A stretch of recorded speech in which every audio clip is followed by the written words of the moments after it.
Assalamualaikum warahmatullahi wabarakatuh. Selamat datang pada pertemuan perkuliahan untuk mata kuliah pembelajaran IPA di sekolah dasar, terkhusus untuk materi inti terkait dengan topik kajian kita kali ini adalah menyusun ataupun mengembangkan lembar kerja peserta didik untuk mata pelajaran IPA di sekolah dasar tentunya ya. Untuk program studi pendidikan guru sekolah dasar, mengapa materi ini diberikan untuk calon guru pendidikan guru sekolah dasar? Karena berkaitan dengan komponen yang ada dalam perangkat pembelajaran maupun perencanaannya, di mana sebagai calon guru sekolah dasar harus mampu ya untuk menyusun maupun mengembangkan terkait dengan kebutuhan materi maupun tuntutan dari kurikulum di sekolah dasar itu sendiri. Baik, terkait untuk bagaimana secara konseptual kita pelajari terlebih dahulu. Apabila sudah pernah disinggung terkait dengan lembar kerja peserta didik sebelumnya, mari kita ulas kembali untuk mematangkan bagaimana konsep dasar seperti apa. Baru nanti akan saya tampilkan beberapa konten yang berkaitan dengan lembar kerja peserta didik untuk kurikulum 2013 tentunya ya, pada pembelajaran IPA di sekolah dasar. Baik, kita menuju ke slide selanjutnya terkait dengan penyusunan daripada LKPD ataupun lembar kerja peserta didik. Terlebih dahulu kita ulas kembali terkait dengan konseptualnya. Baik, kali ini kita saja menuju ke apa yang dimaksud dengan lembar kerja peserta didik ya. Ini ada beberapa referensi dari para pakar maupun dari sumber belajar ataupun literatur. Secara literatur ya, saya tampilkan bahwa dari Departemen Pendidikan Nasional tahun 2008 yang dimaksud dengan LKPD adalah lembaran yang berisi tugas yang harus dikerjakan oleh peserta didik, di mana lembar kegiatan biasanya berupa petunjuk langkah-langkah untuk menyelesaikan suatu tugas. Jadi dalam lembar kerja itu merupakan suatu bukti petunjuk bahwa itu adalah rekam jejak daripada pembelajaran. Jadi ketika guru melaksanakan pembelajaran, buktinya apa ya? LKPD itu. Jadi itu merupakan bukti petunjuk bahwa itu sudah ada pembelajaran. Dan mana buktinya ya? Menggunakan LKPD itu. Jadi pembelajaran bukti yang secara konkret dilaksanakan adalah LKPD. Kemudian untuk dari literatur lagi, dari bukunya Trianto ya, ini bahwa LKPD dapat berupa panduan untuk latihan untuk pengembangan aspek kognitif dan semua aspek pembelajaran baik psikomotor maupun kognitif ya, untuk membuat sekumpulan kegiatan mendasar yang harus dilakukan oleh peserta didik untuk memaksimalkan pemahaman dalam upaya membentukkan kemampuan dasar sesuai indikator.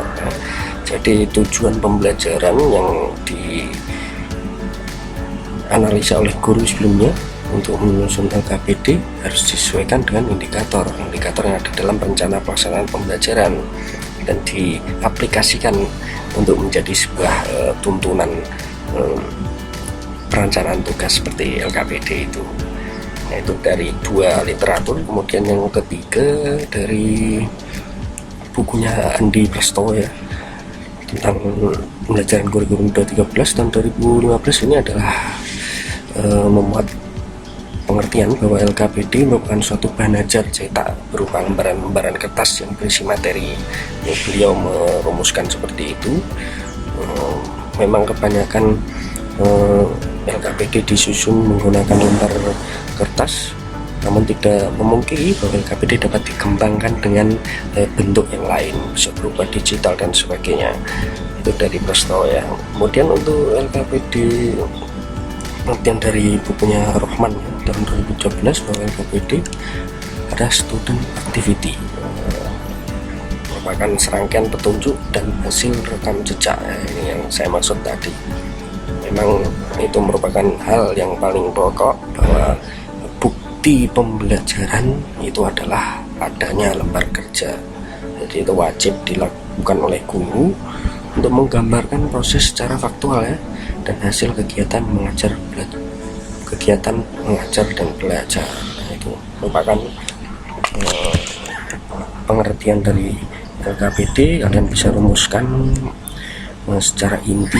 Kalau saya tadi menunjukkan bahwa LKPD adalah rekam jejak ya, rekam jejak menggambarkan proses dan kegiatan mengajar oleh guru itu sendiri dan belajar oleh siswa. Nah, itu teaching and learning trajectory ya, itu rekam jejak atau riwayat mengajar seorang guru pada hari itu misalkan. Itu harus ada LKPD-nya karena itu adalah bukti petunjuk untuk nanti direfleksikan dengan evaluasi seperti apa. Baik, next ya. Nah, mengapa harus ada LKPD? Nah, ini pertanyaan yang sangat bagus sekali. Mengapa? Yang pertama adalah membantu mengarahkan pembelajaran untuk mencapai tujuan secara bertahap dan terperinci. Jadi ketika pembelajaran itu tidak sembraut ya, artinya secara terstruktur dari mulai awal dari kegiatan menanya sampai mengomunikasikan hasil itu tersusun secara terperinci. Jadi nanti kegiatan alurnya pun tidak jauh beda dengan RPP, sehingga teknis daripada penggunaannya pun jelas, petunjuk-petunjuknya pun jelas. Kemudian yang kedua adalah mengukur keaktifan siswa ya. Jadi di situ ada proyek tertentu misalkan dalam pembelajaran. Nah, itu bagaimana alat dan bahannya mungkin dituliskan dalam lembar kerja itu, mengukur keaktifannya seperti apa. Kemudian di dalam membantu guru mengestimasi waktu pembelajaran tepat ya. Jadi secara efisien, ini yang dimaksud dalam secara efisien karena berhubungan dengan waktu, sehingga guru mampu untuk melihat bagaimana pembelajaran yang dilaksanakan di kelas secara efisien, efektif juga, mampu mencapai tujuan pembelajaran. Kemudian yang keempat adalah mengerucutkan materi pembelajaran secara tepat. Jadi secara konseptualnya seperti apa, nah, itu dikemas dalam satu lembar kerja. Kemudian yang kelima adalah menyelenggarakan asesmen sesuai dengan tujuan pembelajaran. Jadi asesmennya pun tidak berupa poin-poin tertentu, melainkan berupa rubrik ya. Jadi ada skalanya, skala 1 sampai 5 gitu. Kalau dalam pembelajaran sekolah dasar, skala yang paling mudah adalah skala Likert. Skala Likert kalian bisa cari bagaimana skala yang diukur itu adalah berupa deskripsi ya. Jadi tidak langsung menggunakan poin benar salah, melainkan ada rincian deskripsional. Ketika pengumpulan alat bahan itu ada persentase 1 sampai 5 seperti itu. Kemudian untuk fungsinya, kita lihat bahwa fungsi daripada LKPD adalah sebagai bahan ajar juga ya, bisa meminimalkan peran pendidik lebih untuk mengaktifkan peserta didik. Nah, ini tadi sudah. Kemudian yang kedua adalah sebagai bahan ajar yang mempermudah peserta didik untuk memahami materi yang diberikan. Jadi secara konseptual apa dalam materi belajar MIPA, mereka mempraktikkan dulu, jadi tidak disuguhkan pengertiannya apa, melainkan mereka menemukan konsep itu di akhir setelah mereka melakukan praktikum misalkan. Kemudian yang ketiga adalah sebagai bahan ajar yang ringkas dan kaya tugas untuk berlatih ya. Nah, ini karena berhubungan dengan sifat kooperatif yang mengharuskan siswa bekerja sama dengan yang lain. Nah, ini memberikan tugas yang sifatnya untuk melatih kemampuan, keterampilan. Kemudian yang keempat adalah memudahkan pelaksanaan pengajaran kepada peserta didik. Jadi ada panduan dan petunjuk penggunaannya itu jelas. Bagaimana LKPD itu harus disusun secara jelas dan mudah dimengerti. Jadi secara instruksional mudah untuk dilakukan, untuk dilaksanakan oleh siswa itu sendiri. Kemudian adalah bentuknya. Nah, kita itu harus tahu bagaimana bentuknya. dari bentuk LKPD yang membantu peserta didik menemukan suatu konsep ya. Jadi bersifat problem based learning atau berbasis masalah, sehingga siswa mampu untuk secara kritis berpikirnya menemukan satu konsep yang tertentu. Kemudian yang kedua adalah lembar kerja membantu peserta didik menerapkan dan mengintegrasikan beberapa konsep yang telah ditemukan. Tidak memungkiri ya bahwa pembelajaran kurikulum 2013 ada beberapa mata pelajaran disiplin ilmu lain yang disandingkan atau diintegrasikan dengan pembelajaran IPA ya. Misalkan pembelajaran bahasa Indonesia dengan konten yang isi dari bacaan bahasa Indonesia dan substansinya berupa pembelajaran IPA. Nah, itu bisa cerita yang dikemas dengan kegiatan pembelajaran saintifik pun bisa. Nah, itu membantu untuk mengintegrasikan berbagai konsep. Kemudian yang ketiga adalah LKPD berfungsi sebagai penuntun belajar. Sudah tadi sebagai penguatan. Nah, LKPD berfungsi sebagai penguatan ataupun law of effect energy, artinya adalah hukum pengaruh, di mana ketika siswa menemukan satu konsep tertentu, nantinya hal yang secara positif dilakukan atau ditemukan secara mandiri, nah itu mampu memberikan suatu kebermaknaan pembelajaran ya. Jadi siswa secara konseptual menemukan konsep sendiri, dan itu pembelajaran yang bermakna ya tentunya. Kemudian yang kelima adalah LKPD berfungsi sebagai petunjuk praktikum. Nah, jadi petunjuk pun harus dibuat untuk menuntun siswa memahami apa yang mereka lakukan dari tahap per tahap seperti itu. Kemudian selanjutnya adalah prosedur penyusunan LKPD, di mana yang pertama adalah syarat didaktik ya. Syarat didaktik itu adalah syarat di mana di dalamnya terdapat ilmu tentang hal saintifik kepengajaran ya. Kalau dalam pengertian ini memperhatikan perbedaan individual untuk menekankan pada proses menemukan konsep-konsep, memiliki variasi stimulus melalui berbagai media dan kegiatan peserta didik. Nah, ini cocok sekali dengan pembelajaran saintifik karena mengerucut pada pembelajaran yang berbasis pendekatan ilmiah, sehingga syarat didaktik ini masuk ya. Kemudian yang kedua adalah syarat konstruksi yang berkaitan dengan struktur bahasa yang jelas dan mudah dipahami. Jadi petunjuk tadi ya, petunjuk itu mudah untuk dipahami oleh pengguna, ini siapa, guru dan siswa. Kemudian untuk yang ketiga adalah syarat teknis, menggunakan huruf. Nah, ini secara isi ya, secara isi itu harus mencakup huruf, font dan ilustrasi yang jelas, kreativitas dan kombinasi. Secara desainnya seperti apa, harus mengkolaborasikan antara gambar dan tulisan karena otak manusia bekerja secara visual ya. Hal yang mudah untuk dikembangkan. Kemudian tentang bagaimana LKPD itu dibuat, itu berdasarkan apa ya, hal-hal penunjang yang memenuhi. Yang pertama guru harus membedah antara kompetensi inti dan kompetensi dasar. KI dan KD-nya dilihat terlebih dahulu, mana KI dan KD yang mendukung untuk dilakukan kegiatan yang bersifat praktikum ataupun bersifat prosedural secara terstruktur ya, sesuai dengan tujuan pelajaran.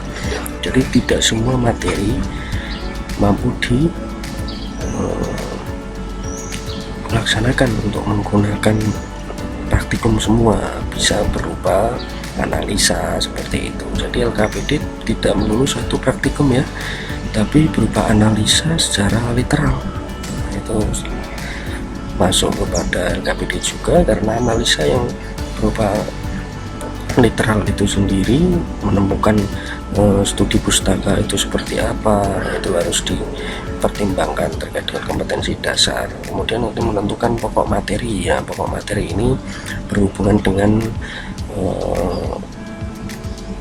sajian pokok daripada capaian kompetensi dasar. Nah, kompetensi dasar tentang apa? Nah, materi yang disajikan harus memuat beberapa indikator yang telah ditentukan dalam buku guru dan buku siswa. Itu kalau sudah ada indikatornya enak ya, bisa menyusun ataupun mengembangkan sendiri. Kemudian ketiga adalah membuat program pembelajaran hingga unit terkecil atau RPP. Itu wajib, RPP itu wajib karena itu adalah acuan juga. Kemudian merancang bentuk asesmen, bentuk pengukuran dan penilaiannya seperti apa, dan sistem evaluasinya. Ini rubrik tadi yang saya maksud berupa deskripsi ya, karena tidak hanya menggunakan penilaian intelijensi ataupun kecerdasan saja, melainkan menggunakan penilaian yang berbasis deskripsi seperti itu ya. Jadi ada skala-skalanya nanti. Nah, baru muncullah kegiatan yang menjadikan bukti daripada pembelajaran yang dilakukan oleh seorang guru adalah LKPD itu sendiri. Baik, next, selanjutnya adalah ini secara konsep daripada prioritas dalam kurikulum. Kita lihat ada sebuah tabel ataupun diagram, di dalamnya ada beberapa bagian. Ini yang paling besar, ini paling luar ini adalah layak dikenal, karena pembelajaran dalam kurikulum yang paling familiar adalah kurikulum 2013 ya.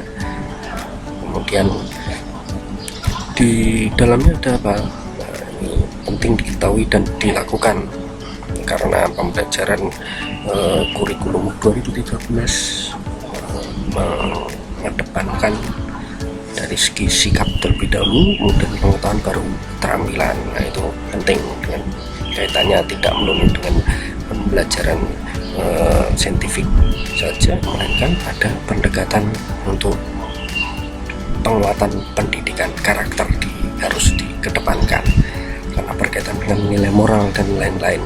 Nah, itu bisa disisipkan dalam pembelajarannya nanti. Kemudian yang unit terkecil dari bagian keseluruhan ini adalah pengertian yang kuat. Menjadi prioritas dalam kurikulum karena LKPD itu sendiri merupakan suatu bukti petunjuk yang saya sebutkan tadi ya, bukti petunjuk untuk menemukan konsep. Nah, konsep daripada yang dilakukan secara ilmiah tadi mampu memberikan kebermaknaan. Nah, jadi pembelajaran yang bermakna itu pengertian yang didapatkan oleh seorang siswa sangat kuat, melekat itu ya, karena hal tersebut bukan hanya di informasi reseptif saja, reseptif diterima dari informan, melainkan juga melakukan ya, sehingga pengertiannya itu kuat seperti itu. Nah, itu merupakan satu prioritas dalam kurikulum. Kemudian apa yang dimaksud dengan memahami? Nah, tujuan daripada memahami adalah membuat siswa yang dipelajarinya itu dalam proses pembelajaran mampu untuk diketahui dan dirasakan secara paham tujuan daripada pendidikan. Kemudian karena paham sendiri, siswa dapat mengaplikasikan konsep itu ya. Kemudian guru harus memahami pemahaman inti dari suatu konsep, buat pertanyaan penting yang memayungi konsep tersebut. Jadi pemahaman inti itu harus dibuat pertanyaan penting untuk memayungi mengapa kok seperti ini. Nah, itu daripada hasil yang ditemukan oleh siswa, guru harus memberikan suatu penguatan untuk memperkuat daripada pemahaman inti yang diperoleh dalam tujuan pembelajaran itu. Nah, ini konten-kontennya LKPD itu memuat apa saja. Saya mulai dari sebelah kiri ini ya. Dari sebelah kiri itu adalah identitas siswa dan judul LKPD. Nah, itu penting bagaimana identitasnya, kemudian materi pokoknya apa saja, tujuan pembelajarannya, pertanyaan pemandunya, teori dasar, tahapan pembelajaran, rubrik dan refleksi. Masing-masing yang dijadikan satu bagian atau elemen-elemen dalam LKPD ini kita bahas secara terpisah, secara rinci ya, secara detail. Untuk yang pertama, nama peserta didiknya itu harus ada, karena dalam LKPD harus memuat identitas daripada penggunanya atau peserta didik. Kemudian kelasnya, nama lembaga atau instansi, SD negeri berapa, dan judul materi yang difokuskan dalam LKPD itu apa ya. Sangat mudah. Kemudian materi pokoknya ditentukan oleh guru setelah melakukan bedah kurikulum tadi ya, bedah KI dan KD, materi maupun tujuan indikator pelajaran. Kemudian bedah kurikulum sebaiknya dilakukan secara berkelompok, baik per kelompok guru mata pelajaran atau per kelompok tematik. Jadi ketika pembelajaran yang bersifat selain yang ditematikan, misalkan pembelajaran matematika maupun agama, bisa dikategorikan lebih rinci selain dengan kategori pembelajaran tematik itu sendiri. Kemudian untuk materi pokok menjadi dasar untuk pembuatan judul LKPD. Materi tentang apa yang akan disajikan, karena itu sangat penting untuk pemikiran secara logis dan realistik daripada siswa itu sendiri. Kemudian selain KIKD yang telah terurut sesuai persyaratnya, materi pokok membantu untuk menentukan pertanyaan pemandu. Nah, pertanyaan di awal yang memancing siswa untuk rasa ingin tahu yang lebih tinggi ketika mereka akan menyelesaikan dari suatu permasalahan tertentu. Kemudian tujuan pembelajarannya harus dicantumkan, karena itu sangat penting, dan karena itu adalah sebuah capaian dari pembelajaran, sehingga perlu dicantumkan. Kemudian anak perlu tahu bahwa manfaat belajar materi tertentu yang dijadikan kegiatan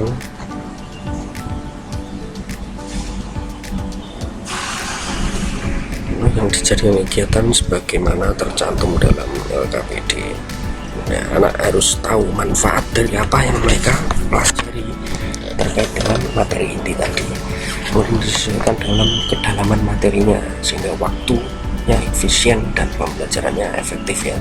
Nah, itu ada di RPP bagaimana cakupan jam pelajarannya dalam satu pembelajaran tertentu itu mencakup berapa jam pelajaran. Kemudian yang keempat adalah menentukan jumlah kegiatan yang akan dilakukan. Nah, ini juga harus menengok bagaimana RPP itu diselesaikan dalam berapa pembelajaran. Nah, ada berapa LKPD yang dibuat untuk melakukan satu kegiatan itu. Jadi RKPD itu tidak harus melulu terkait dengan praktikum, juga bisa analisa yang aplikatif ya, yang memaksa berpikir secara kritis dari siswa itu sendiri. Kemudian untuk pertanyaan pemandu terkait dengan pokok materi ataupun KD yang bersifat umum ya. Jadi pertanyaan-pertanyaan yang menggugah rasa ingin tahu dan pertanyaan terbuka, bukan jawabannya yang telah pasti. Jadi berbau hipotesis atau dugaan sementara. Kemudian untuk menantang anak menemukan jawaban melalui kegiatan pembelajaran. Nah, itu harus menimbulkan rasa ingin tahu atau menggali pertanyaan. Baik, untuk selanjutnya di elemen selanjutnya,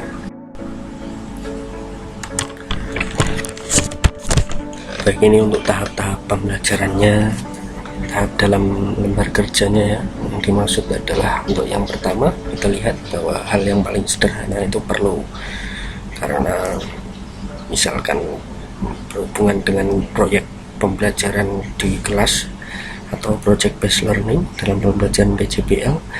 Tentunya hal yang paling sederhana seperti alat dan bahan dan pengumpulannya itu seperti apa, nah itu perlu dicantumkan oleh siswa. Kemudian kegiatan yang dibuat bertahap hingga level yang paling tinggi. Nah ini seperti tadi sampai dengan tahap daripada mencipta ya, mengaplikasikan sesuatu yang sedang mereka lakukan ya. Jadi menemukan daripada konsep itu sendiri yang paling level yang paling tinggi. Kemudian untuk tahap dibuat untuk mengakomodasi siswa dari level kemampuan yang paling rendah dan yang paling tinggi. Jadi LKPD dapat dibuat dalam pembelajaran kooperatif dengan membagi tugas bagi para siswa dengan pembelajaran praktikum misalkan. Nah, siswa yang dengan keterampilan intelijensi yang tidak begitu baik bisa dibagi untuk melakukan tahap-tahap yang paling mudah misalkan. Dan dalam LKPD ada 4 tahapan kegiatan berturut-turut dari siswa level kemampuan rata-rata. Jadi kita harus mengetahui ya bagaimana level kemampuan siswa, mana karakter siswa itu seperti apa, harus disejajarkan dengan anggota kelompok yang memungkinkan untuk bekerja sama. Kemudian tahap kegiatan bervariasi tidak memungkin. Nah itu kegiatan pembelajaran menggunakan lembar kerja secara praktikum misalkan. Untuk rubrik penilaian, nah ini kita masuk pada rubrik penilaian, sangat disarankan untuk dicantumkan ya. Karena apa? Itu untuk melihat bagaimana apa yang akan mereka capai apabila menuliskan sesuatu di dalam lembar kerja, misalkan apabila mengumpulkan seluruh bahan, nah, prosentase yang didapatkan itu apa daripada penilaiannya, seperti itu. Siswa harus tahu ya. Kemudian yang kedua adalah membantu anak paham apa yang menjadi parameter pencapaian, itu tadi yang saya maksudkan. Ketika mengumpulkan seluruh bahan yang digunakan dalam pembelajaran, nah, siswa itu tahu bagaimana capaian harus dipenuhi dalam satu kegiatan tahapan. Misalnya dalam tahap 1 harus mengumpulkan alat bahan, tahap kedua mengumpulkan dan lain sebagainya, seperti itu. Kemudian yang ketiga mengukur tingkat kecerdasan. Jadi tidak mengukur tingkat kecerdasan ya, karena ini berhubungan dengan keterampilan dan pengetahuan maupun sikap. Jadi tiap anak itu mempunyai level yang berbeda-beda, yang sangat disarankan untuk bersifat kooperatif sehingga mengukur daripada apa kemampuan. Kemudian yang keempat adalah memacu anak mencapai target dan menumbuhkan karakter yang positif, karena ada hubungannya dengan sikap kerjasama, bergotong royong maupun pengendalian diri dan rasa disiplin yang dilakukan dalam setiap LKPD. Jadi ada batasan waktu ya, tidak lupa ada batasan waktu yang harus dipatuhi dan tata tertib yang harus dipatuhi itu harus ditumbuhkan dalam sikap karakter ini. Dan untuk refleksi yang dimaksud adalah mengukur sejauh mana anak paham dan mengukur kadar perasaan. Itu sebagian daripada tugas seorang guru, bagaimana untuk mengukur sejauh mana daripada materi yang disampaikan maupun diaplikasikan dalam pembelajaran. Apakah materi tersebut dapat dilanjutkan ataupun diulangi, karena melihat seluruh aktivitas yang persentasenya memenuhi batas ambang bentasan minimal misalkan. Ini yang terakhir adalah informasi tambahan. LKPD menarik, sangat menarik, segera dikemas menggunakan gambar maupun ilustrasi pendukung yang lainnya dengan font-font yang berwarna dan ruang-ruang menulis yang leluasa, jadi tidak berubah titik-titik saja, tapi bisa dikemas dengan menggunakan tabel misalkan yang disertai dengan gambar. Kemudian bahasanya tidak menggunakan bahasa yang tingkat tinggi yang bisa dicerna oleh bahasa anak ya. Jadi usia operasional konkret mampu mencerna apa yang diperintahkan oleh guru, kemudian fontnya disesuaikan besar kecilnya menggunakan standar font apa, kemudian lebih mengena dikaitkan dengan materi pembelajaran ya. Jadi letak ayatnya disesuaikan dengan letak-letak LKPD misalkan. Itu saja informasi tambahan yang ada dalam pembelajaran IPA terkait dengan penyusunan lembar kerja peserta didik, terkait dengan bagaimana contoh realnya untuk melaksanakan kegiatan pembelajaran menggunakan lembar kerja ataupun lembar penugasan ini. Nanti kita sampaikan dalam tampilan yang lebih detail ya terkait dengan LKPD itu sendiri. Baik, saya cukupkan untuk terkait dengan konseptual daripada LKPD di sekolah dasar.